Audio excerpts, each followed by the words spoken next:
This time we finally have a non-spellcasting class as a topic of the video. And for some reason this seems to complicate things in a very sneaky way. And I will need to scare some people with additional math formulas on the screen.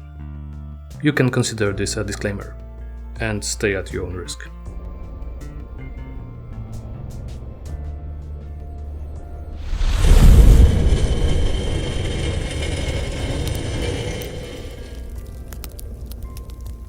Archer is the basic range physical attacker class in Tactics Ogre Reborn. This may sound like a very simple description and another case of niche specialized unit, but it turns out that the skillset developers provided in this version of the game result in something that has its place even in the endgame. This topic will have some technical stuff along the way, so I'll try to speedrun the basics to save some time and my voice. Basic stats first. Generic Archer unit starts with RT of 76, movement range of 3, and agile movement type, which gives them much better jump values than our spellcasters. That, when combined by their designated weapon selection, allows them to have quite the reach on any battlefield. So let's start the skills breakdown.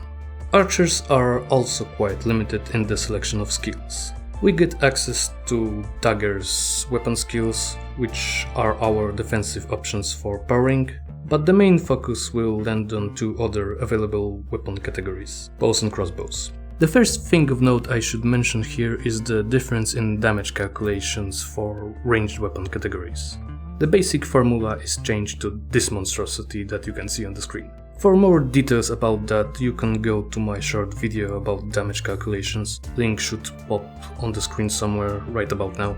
But we can quickly pinpoint two distinct changes when compared to melee weapons. The first is much better scaling from character dex, which is the most obvious part.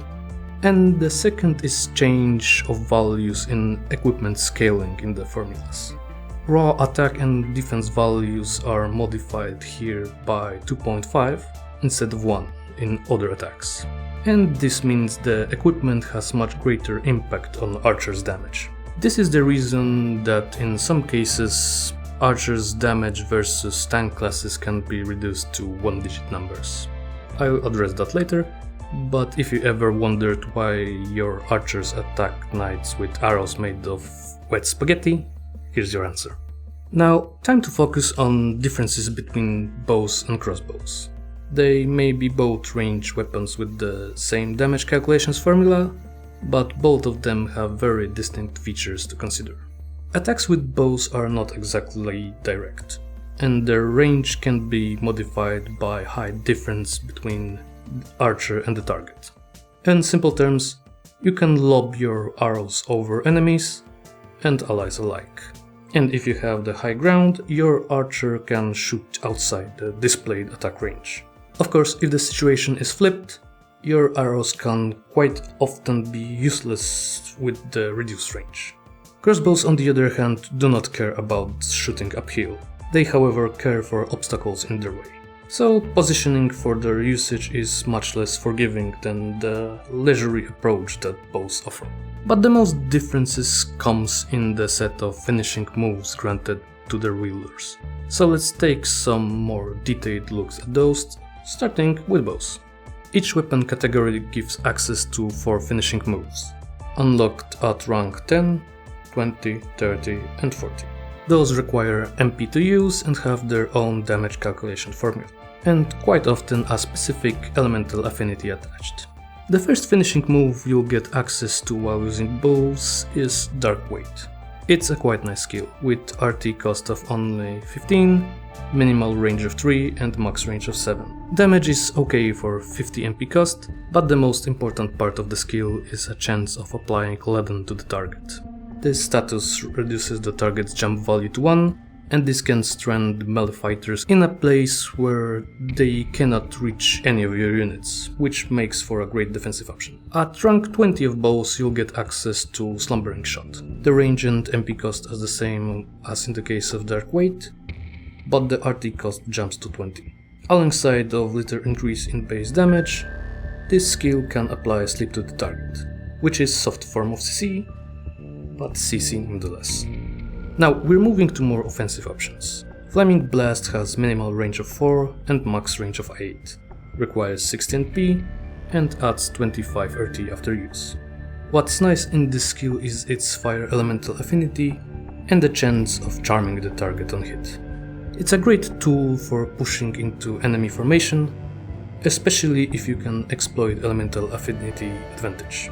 The same can be said about the final finishing move for bows, Imperial Shot. The RT cost of the skill jumps again to plus 30, rest remains the same. Other important distinctions are the lightning elemental affinity and the chance of inflicting stop to the target.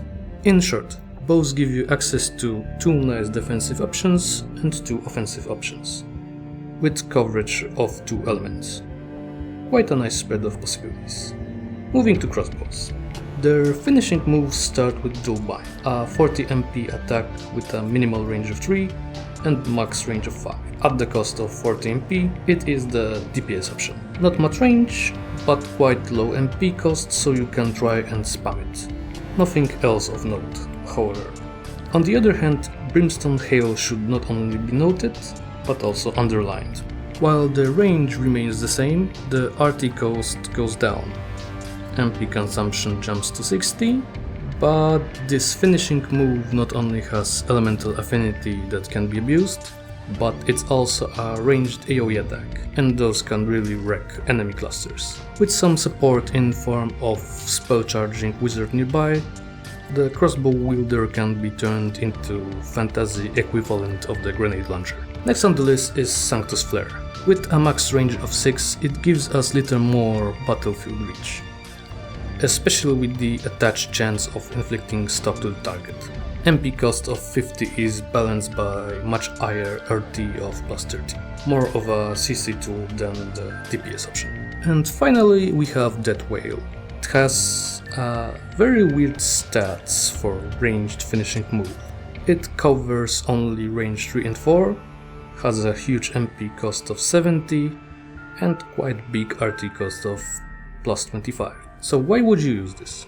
The answer lies in the scrolling description on top of the screen. This finishing move hits 3 times. It's basically an execute tool or a way to melt enemy frontline. When comparing this set of abilities to bows, you can clearly see different focus.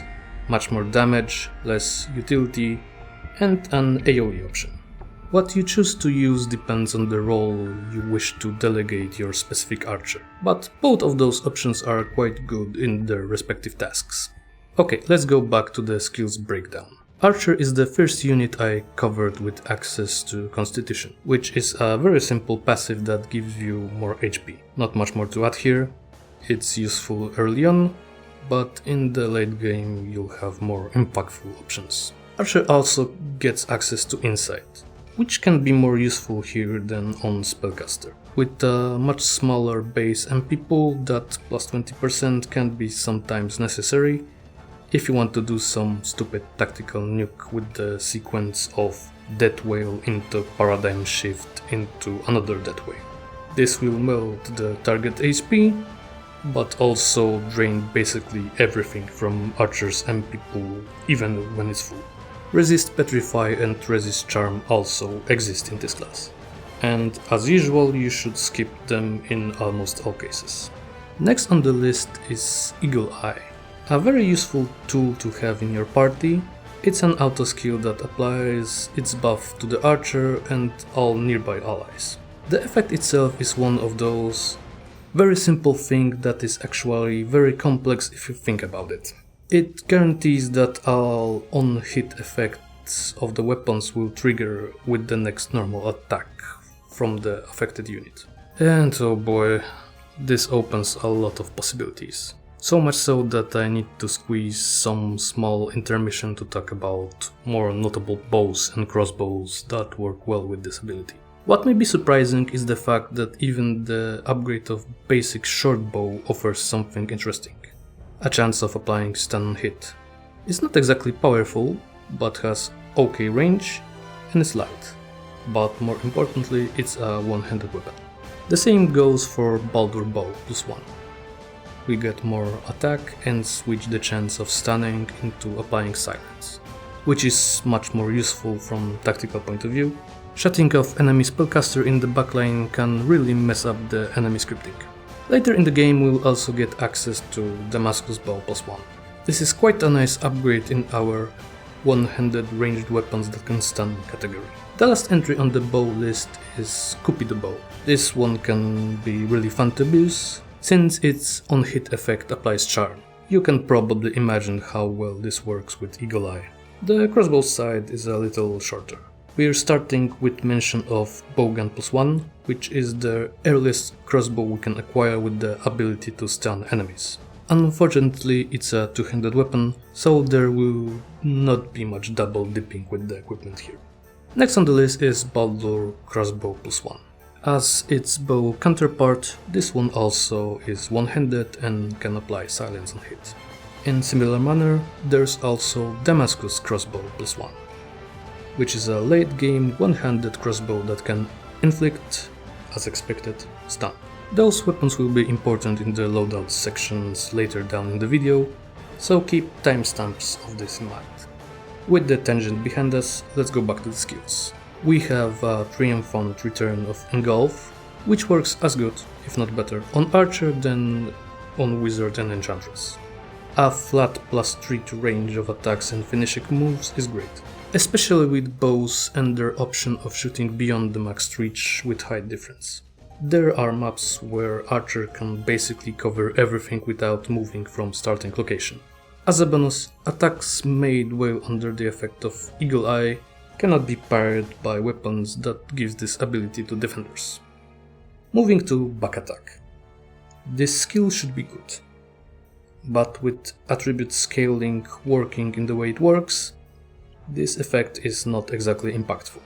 It can be translated to +20% to hit with normal attacks, which is not needed in most cases. And now it's time to take a look at most loved and most hated skill of Archer. Tremendous Shot.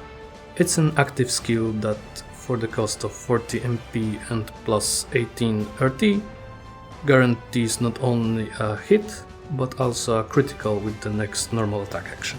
Criticals in Tactics Ogre Reborn work in two ways. Most obvious is the damage multiplier. They double the result of damage calculations.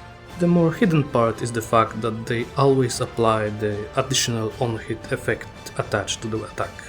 That means you can have the similar functionality as Eagle Eye, but available on demand, of course at the cost of MP. And now imagine that the enemy archers also have access to this, and their scripts are quite good with timing of using that, and then sniping your backline squishy casters in one attack action. Yeah, that's the downside of simple and powerful abilities. You need to be wary of them, especially on archer bosses that are basically fantasy version of Gustav der Wellwiccan. The worst and the best thing about Tremendous Shot is the fact that it stacks with the last ability on our list, Double Shot. The name is self-explanatory, since this works exactly how you will think it works. The next attack action will fire 2 shots instead of 1. Of course, we have extra MP cost and the RT cost attached to this, but the game does not mention one crucial detail. Both attacks have the same characteristics, so when combining with Tremendous Shot, we get a pair of guaranteed to hit criticals. There's a single saving grace that balances this ability a little. Double attack will not apply for out of range attacks with bows, so no, there will be no double critical hit against the target that's on the other side of map. And thank the gods for that. This ends the skills overview section. It really took a lot of time for something that has so few options. Fortunately for me, the example build section will be much simpler, at least on the surface.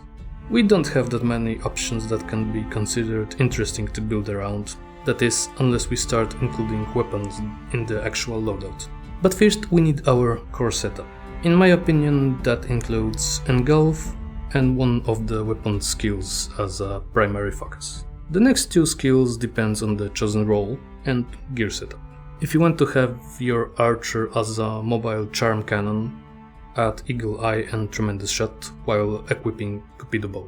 This can easily charm specific target from at least 10 tiles away, be it with Eagle Eye procs or with critical hits on demand that are enabled by Tremendous Shot. You'll also have some additional options with finishing moves and can quite easily match elemental affinity of the archer with the skill of choice. Use Fire Charm if you want to focus on spamming Flaming Blast, or Lightning Charm if you want to focus on Imperial Shot.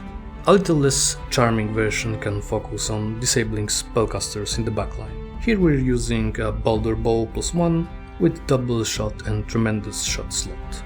With this approach you'll want to bank MP and just snipe problematic units in the backline. Tremendous Shot will keep enemy healers busy in addition of disabling squishy targets, and if you really need to KO someone, the Tremendous Shot and Double Shot combo will deal with most casters before the late game.